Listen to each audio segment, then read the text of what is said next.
Batang Maynila asin bata talaga, pero bago ang sarili tao ang mahalaga. Ayan, mga Marites, nandito ako sa Agitingan Street. Nakikisali ako dito sa laro nila. Actually, laro nila dito, ang laro nila dito ano, plus 4 plus.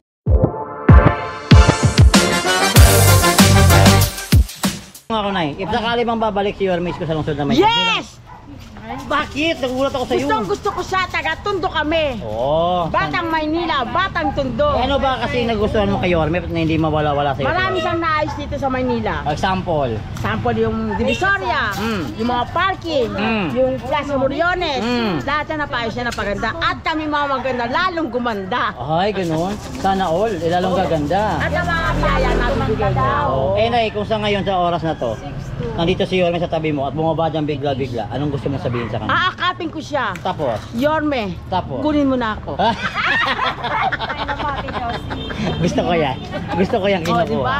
Kunin mo na ako. Ay, Nay, kaya sakali na si Atienza, yung anak ni Lito Atienza, yung tatakbong Vice Mayor ni Yorme.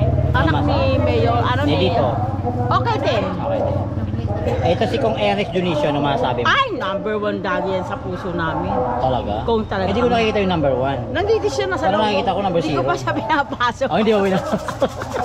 Ano ba pangalan mo, Nanay? Josie. Napaka-ano mo naman, napaka-energetic. Siyempre. Oo. Kasi mga idol ko na. Panalo na ba sa BINGO? Oo. Maraming salamat ha. Mag-ingat kayo. Tay, mayaman ka na ba ngayon? Di pa. Tay, matatanong ko lang. Kung sakali bang bumalik si Yorme Isko Moreno sa lungsod ng Manila bilang mayor, ano masabi? Talagang gusto ng Maynila si Yorme. Bakit ho? Eh, tiga rito sa Tondo yan eh. Dito lumaki sa Kagitingan yan. Dito nagkaisip yan. Lalo na dito sa street nito, mahal na mahal yan si Yorme. Eh, isa ako sa nagpalaki riyan eh. Oo. So, isa ka sa palaki kay Yorme? Oo. Bakit ho? Ano bang... Dito tumira sa bahay namin yan. Oh, pangalan niyo, Tay? Ramon Hieronimo. Ayun. Tay, Anak nung dating chairman. ano ba bang tumatak tay sa inyo na ginawa ni Isko dito sa Ba, marami. Manila? Gumanda Manila. Veteranong politiko ang tinalo niya. Sila nakapagpalinis ng Divisoria. So, lahat ng kalte, ng kalye, siya naglinis. So sa dami na palang mayor dumantay, siya lang nakapagpag. Oo. Yung Batang Maynila. Batang Maynila, anti-crime. Oh. Nagmamalaki namin talaga yun. Biro mo, mga veteranong politiko, hindi nalinis yung Divisoria. Kaya po, yung Blooming Treat, siya nalinis niya, nabalik niya nung panahon ng araw. So natuwa kayo bilang isang taga Manila? Nung araw, nung sila Chesa, sila Mayor Lim, sila Joseph Estrada, sakayo ng Divisoria, papuntang Ermita, sa Abad Santos, ang layo na nilalakad namin. Papunta kami sa City Hall, pupunta kami Binondo, doon kami makakasakay ng jeep. So ganun kahirap? Doon kami kahirap na mamamayan. So talagang nabago? Nung pumalik si Isko, nabalik nung araw. Panahon nila Villegas noon. Tagal na nun? Oo. Siya nakapagbalik ng Ning naman. jeep mula Quiapo hanggang Perna. Hanggang Moriones. Hindi ka na nahirapan maglakad? Hindi na. So tay, sakali man tayo mabigyan ka ng pagkakataon ngayon, mag-usap kayo ni Yorme ng personal, ang gusto mo sabihin sa kanya? Ba, talagang gusto ko siya bumalik. Yun lang sasabihin ko, wag lang tumakbo na iba. Senador, ano, sa mayor, kailangan sa Manila. Ngayon tay, if si Atienza na anak ni Lito Atienza magiging vice mayor niya, ano masasabi mo? Maganda rin yan. Anak na kayong tatakbong vice mayor, anong? Di subukan natin dahil yung ama maganda yung ginawa. Yung anak, baka maganda rin yung gawin. Sobra pa. Oo. So tayo sa Distrito 1, ano masasabi niyo kay Congressman Ernix Dionisio? Ay, maganda yung ginagawa ni Congressman. Maraming natutulungan na mahirap. Lalo-lalo na may mga karamdaman. Nabibigay niya ng financial assistance.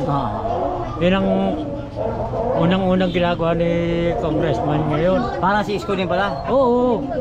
Walang pagkakaiba kay Isko yan si Congressman. Matulungin sa mahirap. So maganda pala tayo pag marami pang Dahil mabasa, laki, no? laki din sa tondo yan.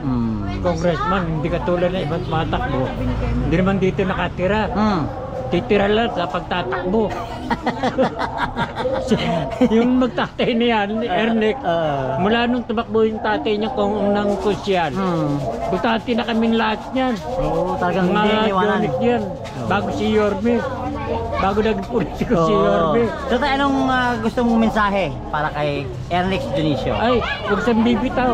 Marcha ng tondo. Sabi ko sa kanya. Ito lang. Bilang ex-nagawad ako, mula sa tatay niya, hanggang ngayon, Dionisio kami, buong pamilya. Salamat. Tay, maraming salamat ha. Nice to meet you again, Tay. Mag-ingat ka. Ito lang ako sa'yo. Eh baka sakali bang bumalik si Yorme Isko sa lungsod na Manila bilang mayor? Ano Oo masabi? naman. Bakit? Kasi parang damakot sa tingin ko. Lagi na talaga akong babalik si Mayor. Tapos, Gusto ko talaga eh, kasi maalis yung lahat niya. ano po bang mga ginawa ni Yorme na dyan yung makakalimutan? Oo naman, yung ginawa niya yung Maynila, yung presala ng Maynila, di ba? Marami siyang ginawa. Ngayong oras na to, nandito si Yorme sa tabi mo o sa harap mo, anong gusto mong sabihin sa kanya? Hindi, sana, sabi ko. Yorme, sana. Ikaw na lang yun nanalo. Sana. Ngayon, Nay, si Ernix Dionisio, kilala nyo ba? Opo. Anong masabi mo sa kanya? Ay, maganda rin si Alex Dionisio. Eh, parang malungkot ka. Ganito, kasi tingnan mo, nasira yung prestige. Normal lang yan, okay lang. Anong masabi mo kay Ernix Dionisio? Sana dumami pa po yung magagawa ng magaganda sa bayan natin at saka salamat po sa mga binibigay niyang mga tulong sa sa buong Maynila.